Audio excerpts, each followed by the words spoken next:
much. We're really Adam and I are so grateful to be here with all of you and to have this discussion with you. We are going to talk through just an overview of the work, but really hoping we leave lots of time for discussion and questions, because I think that's where the richness is in this. We're going to give you an overview of Built for Zero, kind of how we got started and where we are now, and how the role data has played in that. And then also share with you some findings from our third-party evaluator. As part of our investment from MacArthur, we have had the gift of having an incredible partner in ORS Impact run alongside us now for the last 3 years and for the next 2 years. And them as our learning partner has really helped us understand the impact of our work and the areas for growth. And so we'd love to share what we're learning from them, as well as what we've been learning in our work. So our organization, as was mentioned, I work for Community Solutions. I'm our Chief Program Officer, but really, like, that just means for the last 10 years, since 2015, I've been leading Built for Zero, both our work domestically in the US and then our work internationally. As an organization, our mission is a lasting end to homelessness that leaves no one behind. And I think it's important to highlight that at the top, as well as kind of the vision we have, where there's a future where homelessness is rare and brief for everyone, and it's never a way of life.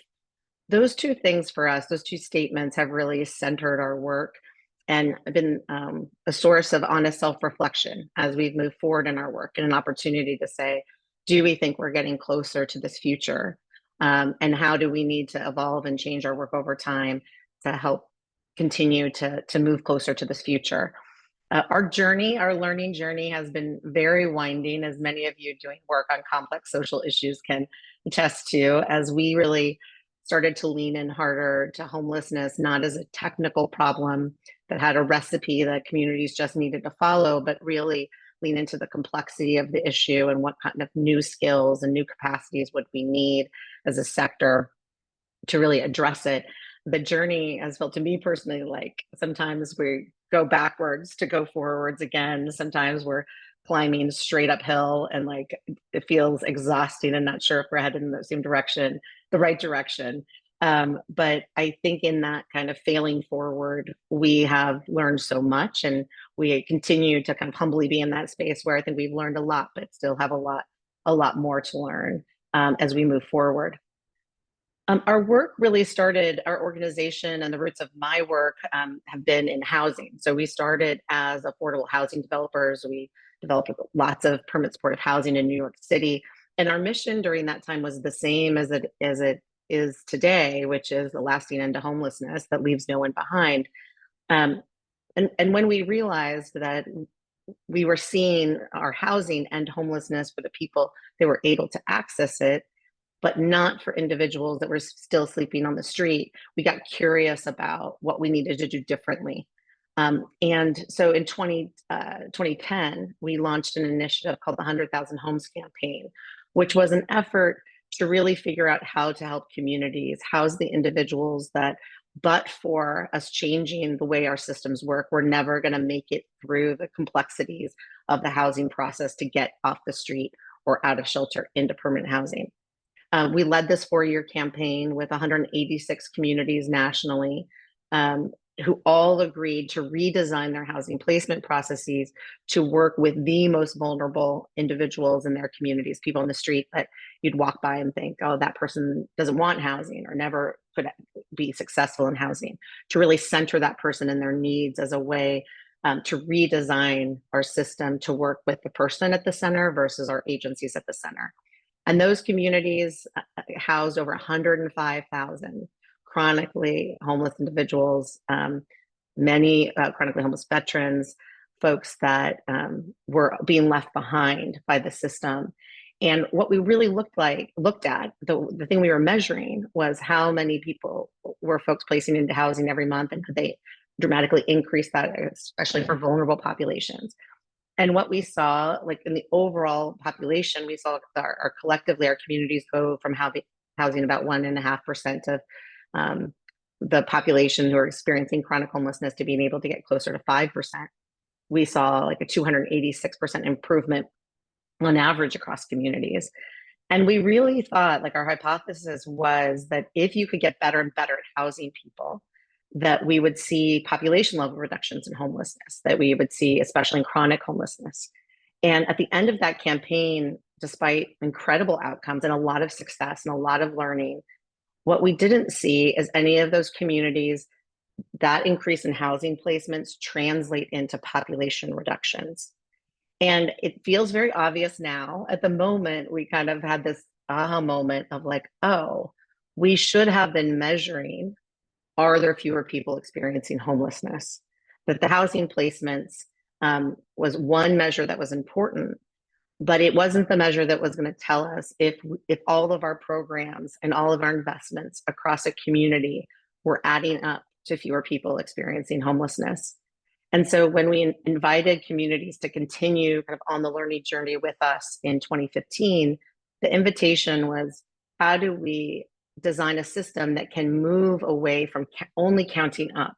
Counting up is really important. Like, are we spending the dollars? Are we housing more people? Are we getting more services to more people?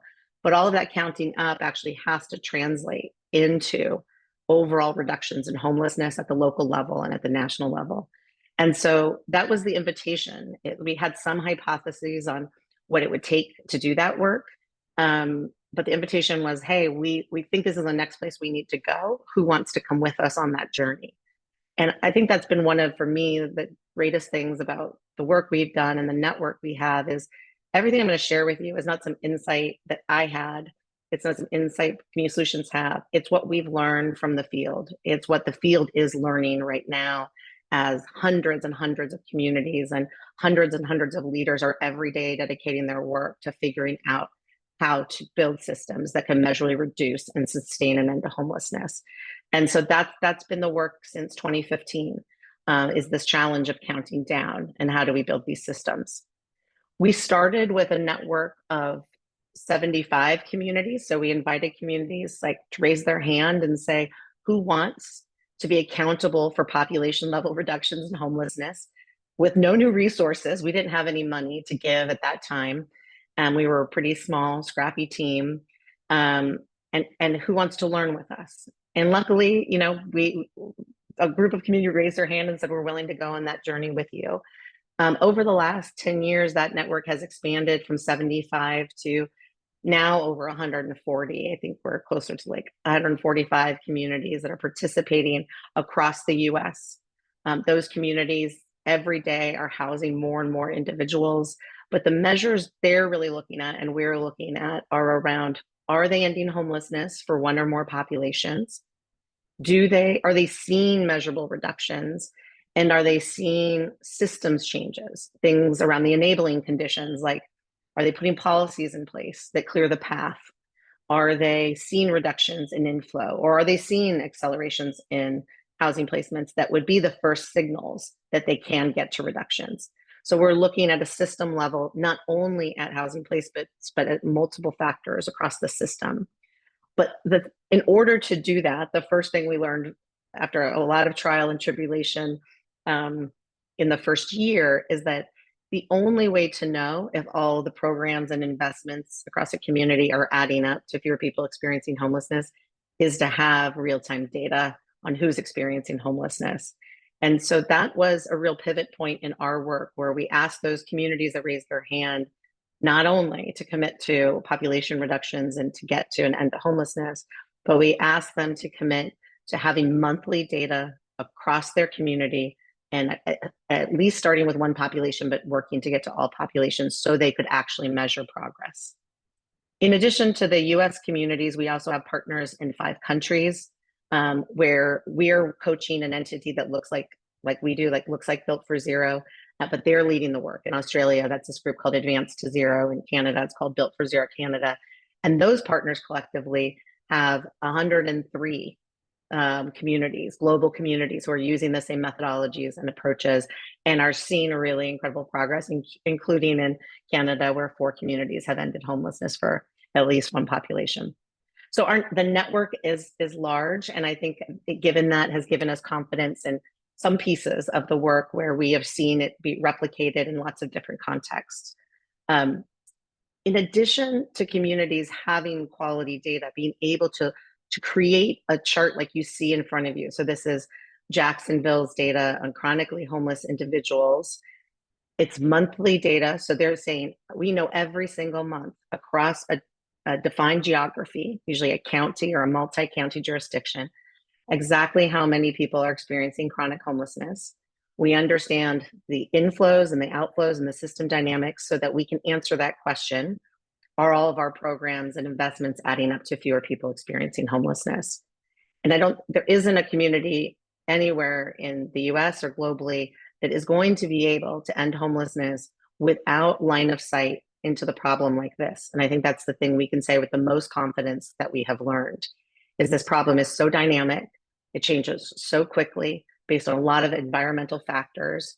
And you need to have data that is as dynamic as the problem itself in order to really be effectively driving strategies. So this is the shift from program outcomes to system outcomes. Program outcomes are so important. Like, are these programs actually working for people? But alone, they weren't enough to really know if there are fewer people experiencing homelessness this month than last month. And the reason that is the challenges that we have seen across our work is that with homelessness, there isn't one agency or organization who owns an end to homelessness. There's usually multiple organizations who touch the problem or have some of the solutions. And what we have seen over this last 10 years is that in order to really be able to leverage information that you have, like I just showed you on that graph, to move from program shifts to system shifts, you need to have almost a command center approach. We've kind of moved away from some of that language and talked more about an intermediary, someone who is holding the big red ball for everyone and creating accountability and ensuring all the partners are moving together and holding themselves mutually accountable for reductions in the overall population. One of the challenges we've seen is also that a definition of success is limited to program outcomes. So most communities are monitoring how their dollars are being spent and if those dollars are resulting in the programmatic outcomes they're paying for. But they're not pulled up to say, is all of that adding up to fewer people experiencing homelessness? And that's a key part of it. And that you'd have to have that individual level data if you're going to be able to make decisions about where resources need to go and to understand what's working and not working. And that homelessness is often seen as a problem of resource scarcity, which it is. Like, we of course need more affordable housing, no doubt. And it is also a problem we have seen of collaboration and coordination as well. And so having data that allows you to make targeted housing investments and allows you really to dial into the leverage points in the system changes the game and communities' ability to do this work. Adam, as Adam shifts to take over here in a couple of slides, he's really going to focus on this piece. We're going to pull out this piece on data. But as we do that, I think sometimes when we focus too much on data, people think that's the end state, like having good data is the end state. And having good data is just the beginning of being able to drive these reductions. So I wanted to set that in the bigger context. The other really important thing to share with all of you as we move into data is that when we started this work in 2015, the other thing that was missing, in addition to communities having real-time data, was a shared understanding of what it meant to end homelessness. Everyone was talking about, we want to end homelessness. We were saying we want to end homelessness, but we weren't sure, did that mean when we end homelessness, no one is experiencing homelessness or never does again? It's a hard zero. Or is it some functional definition that looks at the system working in making homelessness rare and brief? And given where we are today, I mean, I personally think we should aspire to have communities where there is a literal zero. No one ever experiences homelessness. But given some of the structural inequities and challenges in the external environment, I think for the homeless response system, a critical milestone before we get there is, can the system respond in a way that makes an individual's experience of homelessness rare when it happens and very brief when they experience it? And so that's what functional zero, I think sometimes I wish we had come up with another name for it, but we're really just trying to get underneath is like, how would you objectively measure across context? So when Phoenix, Arizona says we ended homelessness for veterans, it means the same thing when Montgomery County, Maryland says we ended homelessness for veterans. We want consistency across contexts. So there's credibility. Because what you see on this issue, as you all see on many issues, is that as soon as someone says they've achieved something hard, lots of people go, yeah, but they didn't do this or they didn't do that. So we're like, how can we shore up the credibility here by having a shared definition, maybe imperfect, but it's at least a shared definition that's objectively applicable across contexts. So the definition you see on your screen is really looking at when you say you reached functional zero or you've kind of reached an end to homelessness or you've made homelessness rare and brief, the number of people experiencing homelessness is less than or equal to how many housing placements every month you've demonstrated you can make. So it's not how many resources are out there in the world, but it's saying if we say we have 10 veterans left on our by name list, only 10 veterans, we've demonstrated over the last 6 months on average, we can house 10 or more veterans every single month. So we know those veterans coming in are going to get housed really quickly. Their experience is going to be rare and brief because we've already demonstrated our system has the capability and the capacity to house at least 10 veterans every 6 months. And we've demonstrated that over the last 6 months. On chronic homelessness, it's a little bit different because chronic homelessness, as many of you know, is a function of how long an individual has been homeless and their disabilities. And so we should not have systems where people experience homelessness long enough to become chronically homeless. So for that, we really want that to be functionally a zero. We don't want anyone ever experiencing chronic homelessness. And so that's a little bit different than homelessness among youth or families or single adults, where we want that to be rare and brief. We just don't want anyone to ever experience chronic homelessness. So we worked with national partners, with our communities, to establish this working definition with the knowledge that the good news was we weren't government. We could change it and learn as we went. Like, it was easier for us to be nimble. And let's just get started with these as the definitions. And then that quickly led us to, if this is the definition, we need monthly data to monitor our progress towards these definitions. And that's where quality data and the approach to quality data was born out of. And I think as I hand over to Adam, the important thing for me to highlight is, again, the shift to by name real-time data was born in collaboration with communities. Like, our communities built this with us and have continued to iterate it over the last 10 years. It hasn't been static. We've learned a lot about what it takes to do this and what it takes to scale to other populations. And I'm excited for you to hear that from Adam. Great. Thank you, Beth. Thanks for that intro. I've been here for about 4 years, and I'm always like enthralled by hearing the history of what we've learned. It's community solutions and Built for Zero work. And I want to just say, as Beth mentioned, this is a foundation. It's not the end state, right? And the one thing we want to be sure, and when we work with communities, we make that clear, that the data itself is not going to solve the problem. But having the data can help shed light in the problem to lead to solutions to help reduce homelessness. I'd also like to say, in the map, if you notice the map, we have over 140 communities that are in the network in the United States. And we actually work with communities that are in deep red South to communities in deep blue Pacific Northwest. And what we've learned, the one thing we've learned is that the model that we work with communities on is very apolitical. It can actually, we've tested it. We've in small communities, large communities, conservative, liberal, and the model seems to be sticking in many places. So, it is one that we have seen over the years have evidence of working. And it's because it's based on evidence, right? And starting with the data, our vision here, when we work with communities, those 140, more than 140 communities, is that they will be able to use technology. They will be able to use what they have at their disposal to really understand what it takes to drive reductions in homelessness. So the vision is that they have confidence in the data. Now, having perfect data is not real. That's not a thing that happens in almost any industry, but having high confidence that the data that they collect on the individuals who are experiencing homelessness is accurate is absolutely key and foundational to the work. Next slide, please.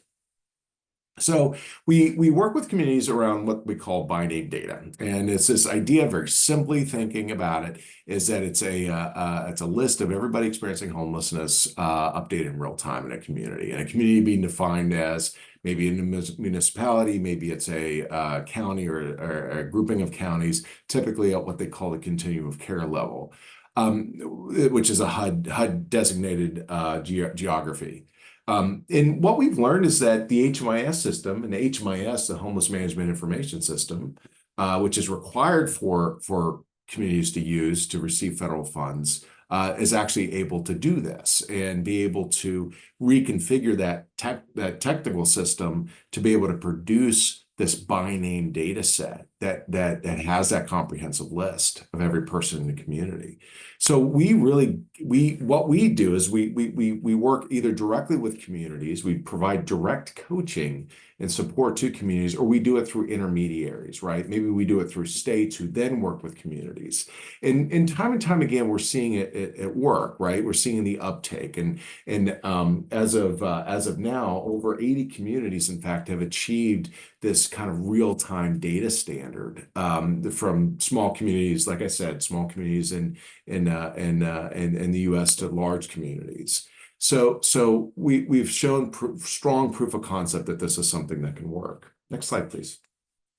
So, the thing, and I'm not going to read the slide here, but just to give you a sense of the key elements of the coaching that we provide and the support, and then what we have learned about what works, are these kind of 5 areas, right? These 5 elements. One is that, all agencies and programs that are working with people experiencing homelessness are actually collaborating. And we say sharing data, but sharing data is almost like a means to an end here. What we really want, and what we've really seen the power, is the collaboration. So getting agencies and programs to kind of work together to enter into a shared space leads to not only knowing how the data is working, or how many people are experiencing homelessness, but also the collaboration that happens when they all kind of get behind the shared goal.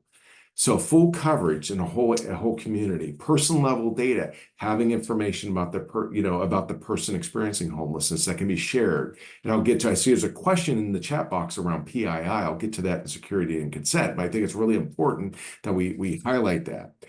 The data is regularly updated too, so that it's updated on a monthly basis at a minimum if possible, and that the status changes as when we find out that their status changes, and then that's reliable. The data is reliable, and that we have confidence in the data month over month. Security and consent. Now, this is a big concern, right? We know that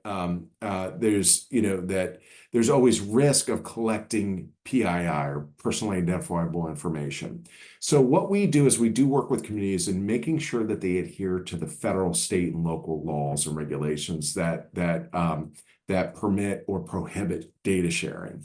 The HMIS system in of itself actually meets a number of different standards, so that meets security standards. And that, what we know is that we coach communities at the local level to ensure that they have, like, if they're required, releases of information or other ways that the individuals that are being included in the HMIS system, that they give their consent. Consent is very important in this work. So we do work with communities to make sure that they adhere with those local laws and regulations. Next slide, please. So with that, this is just a starting point, right? But there are 7 key data points that we work with communities to develop based on this by name data set. And we actually use what's called a systems dynamics model. It's a model that we use an analogy of like a bathtub, right? When you think of a bathtub, we have inflow, that's water coming in or people coming into the homeless system. We have actively homeless, or that's the bathtub and how filled it is. And outflow is the kind of the drain pipe, people, the water flowing out, or the people leaving the system. And so we create this way because that's how we, get a handle on the really complex system dynamics in a community. So we coach communities to these 7 key data points related to inflow, who's newly identified, who's coming back from housing, how many are actively homeless, and how many outflow, or like how many of those who are placed into housing, or maybe they age into a different population. For example, a youth. Somebody who's 24 turns 25, which means that under the HUD regulations, they're considered an adult. So they no longer meet population criteria. That's a wonky term that we use internally. There's also these that are called move to inactive, where folks, they leave the system. We don't know where they go to, but we keep them kind of on a tracking system to understand if they come back.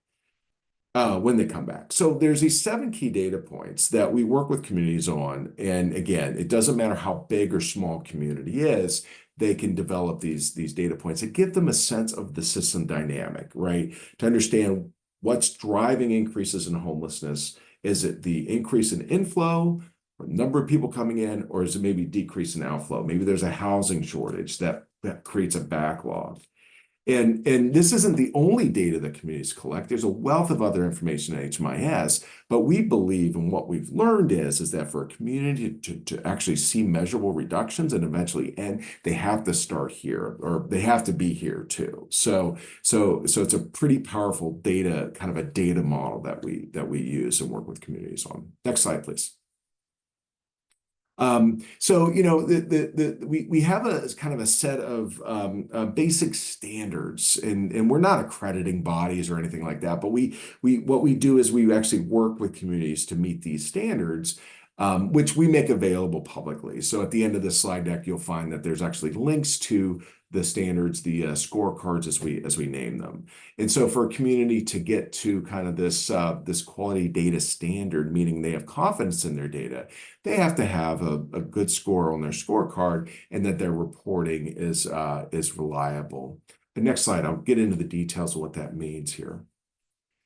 So this is kind of like what the different elements of our data standards are, right? First one, when you think of a community, they have effective outreach systems, meaning that the homeless outreach, so like unsheltered outreach, these are folks that are living out in the street, that there are outreach workers that are covering the whole area, right? And that it's coordinated, it's not duplicating services. That's a key one, right? And that's especially for our large urban centers where there may be a lot of unsheltered homelessness. They need to have effective outreach systems. Provider participation, that the vast majority of providers supporting people experiencing homelessness are actually entering into the system and using the by name data set. That is key, and that is typically, our bed-based programs like our shelters and transitional housing programs that are they enter into the data set. They have policies and procedures that will help sustain that work, right? That they have these different kind of policies that not only establish the requirements or the data work, but also make sure it sustains it for a long time. And then the data infrastructure, and that's the kind of technical piece that we work with communities on to ensure that these different elements are tracked, right? So when a community is able to do all of this and they have confidence in their data, and then they can really start understanding the scope and scale of the problem using that systems dynamics model. Next slide, please. And seeing it conceptually is one thing. This is a real example of a community, a large community in the U.S. who is working on veterans, right? Working with and reducing and ending veteran homelessness. And as you can see, they know month over month, which is incredible, going back to 2016, how many veterans are experiencing homelessness. And in this community, which is like incredible to see, they've actually reduced veteran homelessness by 50%. And I think right now it's even more than that. This community is even more than that. Now, and I'm going to get to the way the federal government, what the federal government requires, which is only a 1 time a year count. When we start looking at this, and what communities have shared with us is that when they can look at it month over month, that really changes the dynamic. I had the opportunity to sit at the table with this community itself that included the mayor's office, a local public housing authority, the local VA, collaborating in real time in like understanding what the data was telling them and actually making decisions on policies that needed to be changed based on the data, what it was telling them. So it's really incredible to see that play out because it's, the data is an enabling tool. It is not the end all. And when communities can get together, these varied groups get together to try to work on that one goal, we see this kind of success. So in this example, veteran homelessness has been reduced by, over 50% over the last 5, 6, 7, 8 years. Next slide, please. This is another example of another city that went beyond just veteran homelessness, and they want to look at all singles. So all singles means anybody basically who is not in a family or not youth, meaning under the age of 25. So they have a much more comprehensive view on their homelessness system and to understand kind of the trends month over month. This again, this is the world that we want to see across any community to be able to see how many people are experiencing homelessness month over month, right? So we work with, communities on like maybe specific subpopulations like veterans or chronically homeless, but we really do encourage them to look at it at a system level. What does it look like for your single population or maybe the total system-wide population? This is an example of a community that tracks the overall single adults month over month. Next slide, please. I mentioned the point in time count earlier, and I use this as an example to show what the power of this by name data, this real-time data can provide, right? So if you look at the orange line there, that is the results for veterans. If you look at the graph on the left there, that is the HUD's point in time count of results for the last few years, right? And this is how kind of the federal government kind of gauges success, is looking at that one time a year count, which is typically conducted at the end of January, okay? And every community is required to do it if they receive federal funds. The challenge, though, is that there's only 1, 2, 3, 4, 5 data points. So this is at a national level, but on the left there's only 5 data points since 2018 that nationally we can see, to help understand the trajectory of homelessness. What we did is on the right there, that blue line, is we actually aggregated all of the data that our communities are reporting. We have like 500 data points, right? So I'm just showcasing this is that, as the point in time count, which is a yearly, one time a year, like I said, one time a year count done in January, can be useful to understand long-range trends going back to 2007. It's not going to be the way to solve the problem, right? You need to have that real-time data. And the graph shows the art of the possible, the one on the right, those lines on the right, where actually we can see those trends on a more real-time basis. So we actually have data on as of like February 2025, of how many chronically homeless people how many people are experiencing chronic homelessness in our network of those 140 communities. And that makes it a powerful data source for us to understand the trajectory of the challenge in the United States. Next slide, please.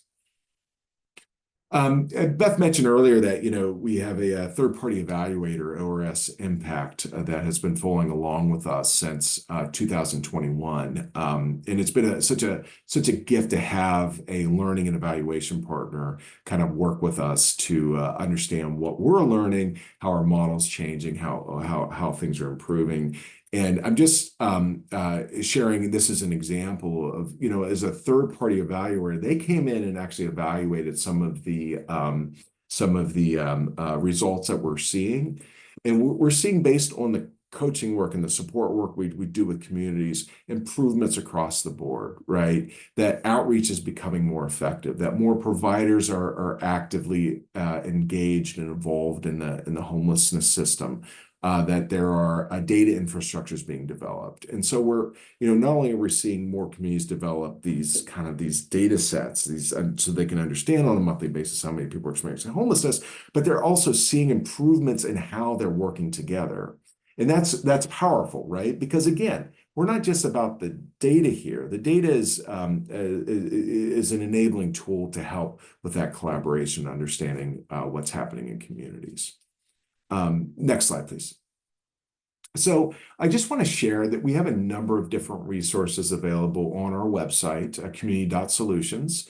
We make much of our information available. We are an organization that believes in making, sharing what we're learning across the network or across the sector. So, you'll find more information about our quality data approach, about the model. You'll see case studies of real life case studies of what communities are doing, not just in the data work, but also in the collaboration work. And then, this idea of backbones or intermediaries. We have case studies on that. Encourage you to take a close look at that. We have a number of videos as well if you want to look at kind of the work that we're doing around data and so forth. So I encourage you to take a look at our resources on our website. I do know that there are some questions coming up in the chat box, so I want to see if we want to answer those before we have a more general Q&A.